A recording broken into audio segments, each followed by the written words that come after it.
My name's Heidi Herzog. I'm the executive director of the Monroe Mandolin Camp.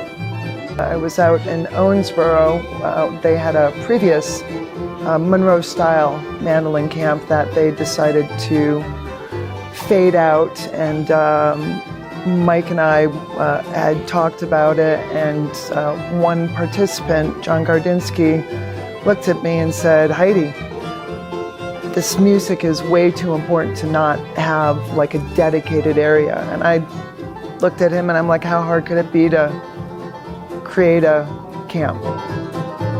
We started the camp basically not so much out of necessity, but out of concern.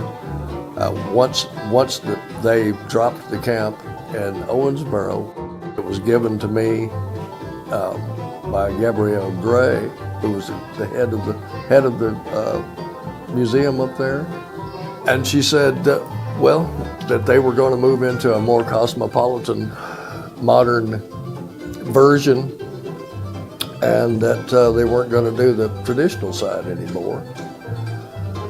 So she said, "Do you have energy to do this?" And I said, "Well, sure." And Heidi and I talked about it for a long time and thought, well, we should start the camp and we'll just call it something else, and it'll be about Bill Monroe and learning how to play his music and his sound. And it started out being mandolin in the beginning, and then we started adding instruments year after year until it's gotten to where it is now. I believe it's really important to preserve traditional bluegrass music and this language of music that Bill Monroe created. I do an analogy. For people to build modern houses today, they have to understand the structure, the foundational structure of how you put that together. The unique or special part of, for me, early bluegrass is just sort of the genuineness of it.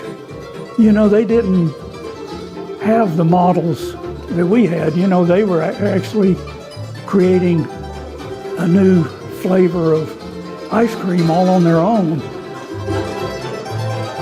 When you begin to play mandolin, everything in this country is tangential to Bill Monroe. It touches it somehow. And so as you study, all roads lead back to that. And once you get there, you finally appreciate what a deep well of music, of passion, there's a lot there to dig into. Like Dad used to say, you got to go to the tap root. Mike Compton puts it kind of the same way. You got to know where the trunk of the tree is.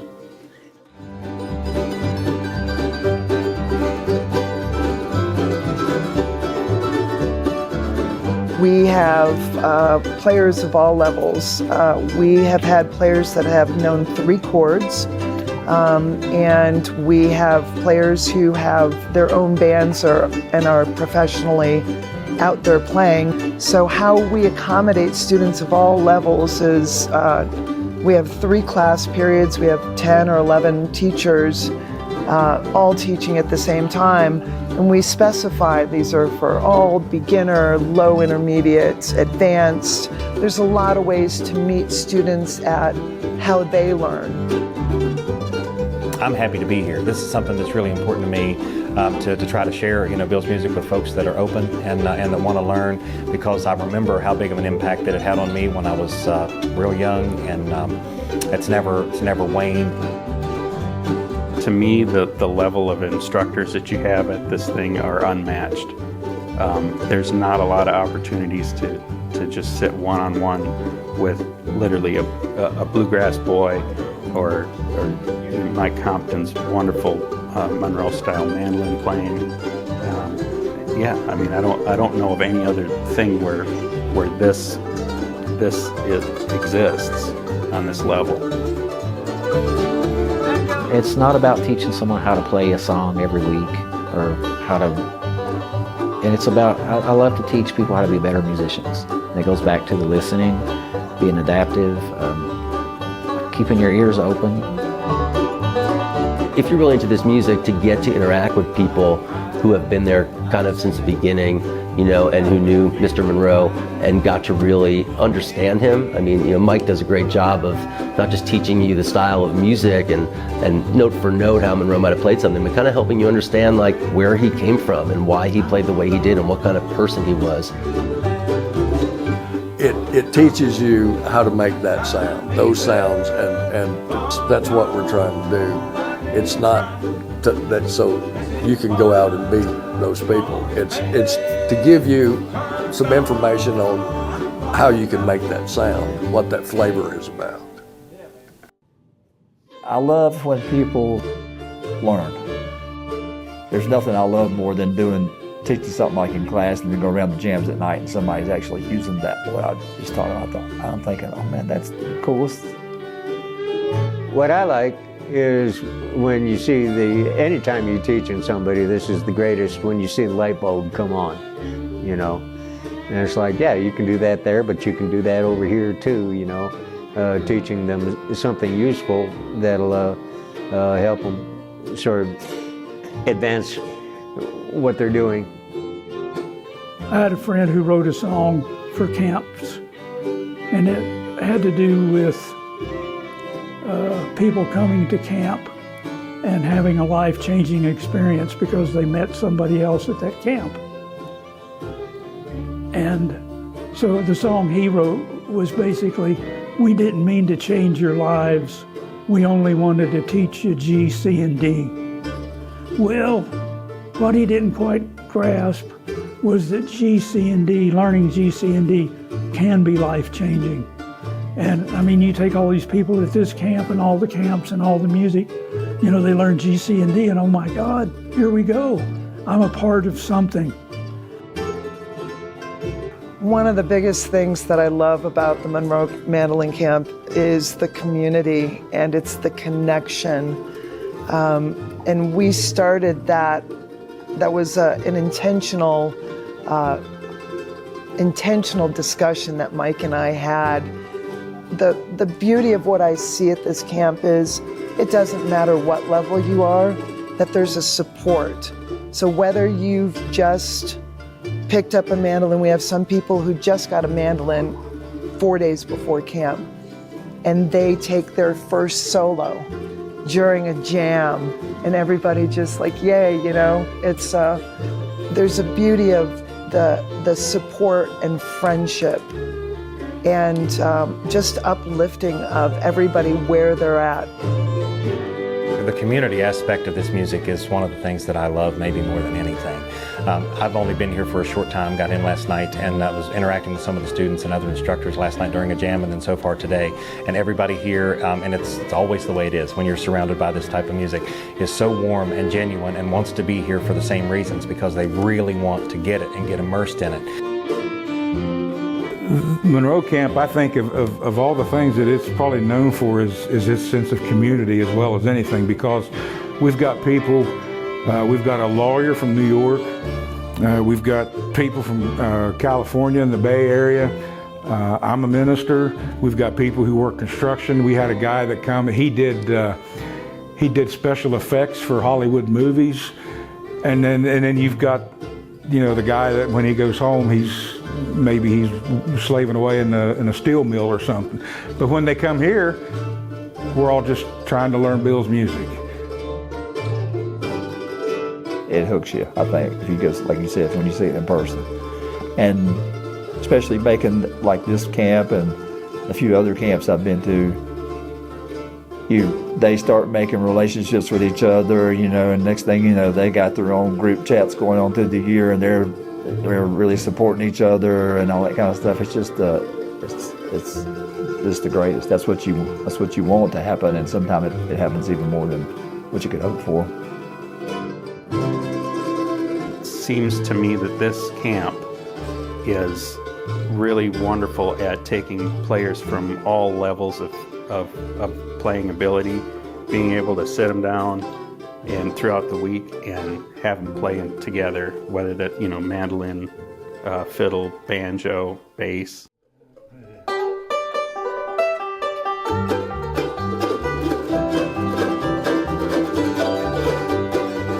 It's these moments of connection and story and joy that this camp fills my spirit and it fills other people's spirit. And they look forward to this annual camp every year, and they work on stuff and they celebrate their joys and connections and traveling around the world to go on holiday with each other. I mean, the music is the binding factor, but it's all of these non-tangibles of,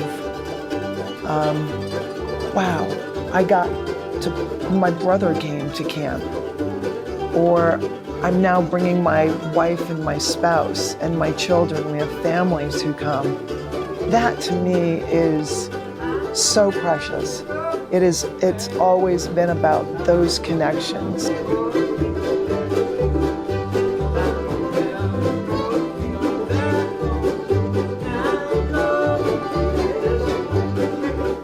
Be around all these people who love and respect Bill Monroe so much. So I love being able to sit next to Mike late at night and hear him play Monroe songs that I don't get to hear very often, or old-time songs in Monroe style that I don't get to hear very often. And that'll rev me up for what's a pretty solitary job the rest of the year. So there's two things. I like touching the mandolins that help people play, and I like sort of filling up my cup with this music that most inspires me.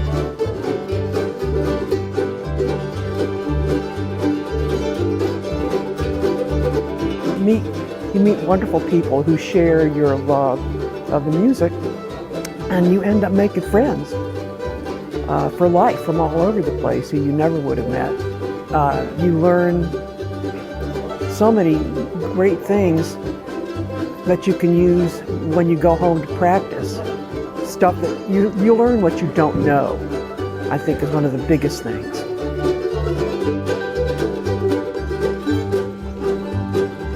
There were so many people that helped me, not just instructors and going to a class. I probably learned just as much for the people that I took class with and sat and jammed with. And to this day, it's the same way. I think everybody learns just as much from each other as they do from going to the classes. It's an amazing wealth of knowledge. It's just unlike any other camp that I've been to.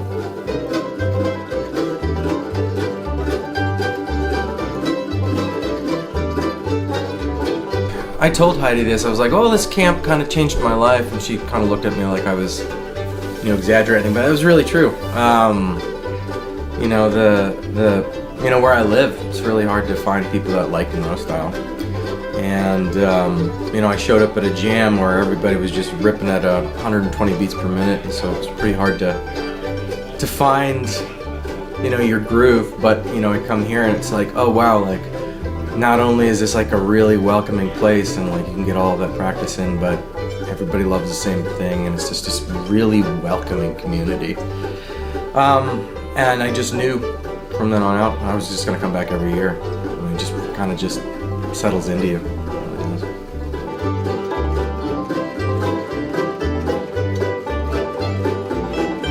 Why it's encouraging. That's why I keep coming back, and it helps me. It's a place where I can hear the flavor that I've chased since I was 15.